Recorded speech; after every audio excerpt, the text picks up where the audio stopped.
Good evening students. In this video I am going to explain the techniques of folk literature from the subject and introduction to folk literature from unit 1. This is for 3rd BA English.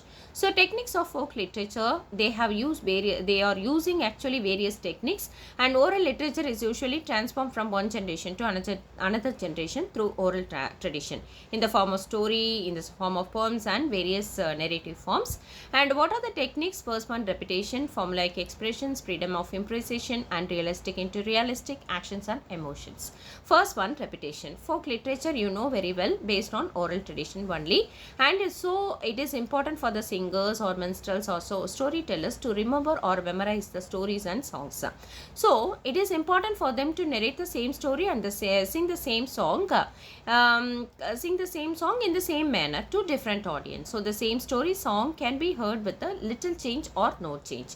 Repetition of the same words and phrases of the same story or song will help the narrators and singers to memorize the episode easily and describe skillfully. The description of the episode may change only at the time of important situation in the story, especially hero's adversity and his comeback, or at the end of the episode.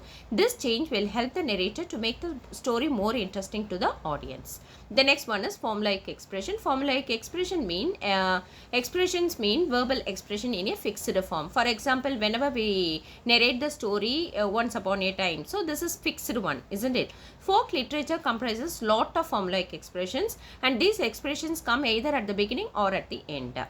And next one is freedom of improvisation. The storytellers or the singers, they have a complete freedom to change, a little bit change only, to change the either in the middle or at the end or in between, have complete freedom. And but at the same time they never touch the essential part of the story or essential part of the song. The next one is unrealistic into realistic. So you know very well, most of the folk stories are fictional, but these stories a lot of unrealistic events, but at the same time storytellers use the realistic details into the unrealistic stories. This makes the audience to visualize an imaginary world with real world details, and they also connect the incidents with their real life events. And the last one is actions and emotions. We can find a strong emotions and actions in the stories and songs of folk literature, and as it is oral tradition, they in the sense actions and emotions are used to make listeners to involve into the stories completely. The narrators use their tone and face expression to express the emotions of the characters in the stories.